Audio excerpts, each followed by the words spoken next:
Yo, what up mga boss pit? Vlog na naman tayo ulit. Yan, may kasama ako sa vlog ko, mag-ina ko. Yan. Punta nga kami ng Quiapo. It's Friday.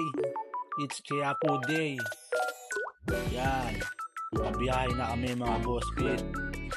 At yun, after nun, ito na kami, pababa na kami ng minibus. Tamang lakad na lang kami dyan mga boss pit. Yun, oh.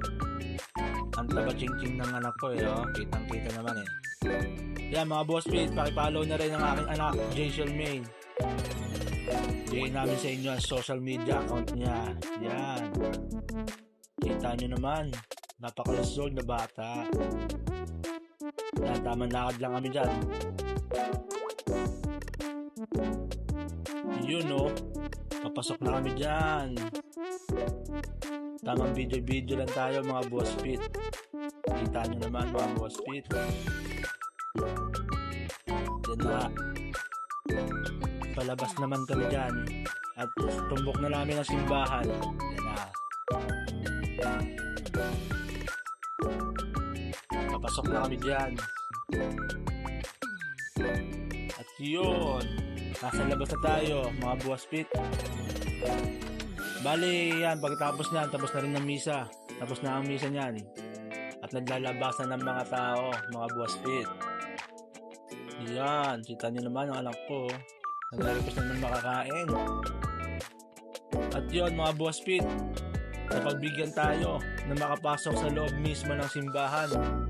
Dahil sa sobrang dami ng tao, lagi kaming hindi nakakapasok na mag-anak ko sa loob ng simbahan. At yun, medyo malapit-lapit pa tayo sa puon. Yan, pinalapit pa tayo medyo sa unahan. Kaya napakalaki talaga Salamat. Yan o, kita nyo naman mga boss pit, sa sobrang daming tao. Yan. Kita nyo naman, nagkakasisigan pa rin. Ganyan ang loob ng Quiapo Church mga boss pit. Sa mga hindi nakakapunta. Yan. Ayan ang puon. Yan. Medyo malapit-lapit na dyan mga boss pit. Beautiful eyes.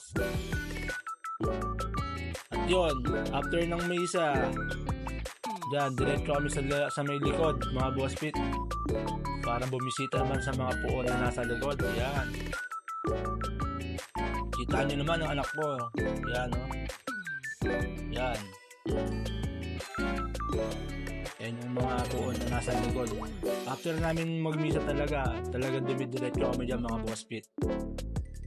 Para yan. Kita nyo naman. Yan kung maganda. Yan asawa ko. Yan kapit-kapit na sila dyan. Disclaimer lang, tapos na po akong magana dyan. At yun mga boss pit, maraming salamat sa mga suporta na binibigay niyo sa amin. See you on my next vlog. Goodbye.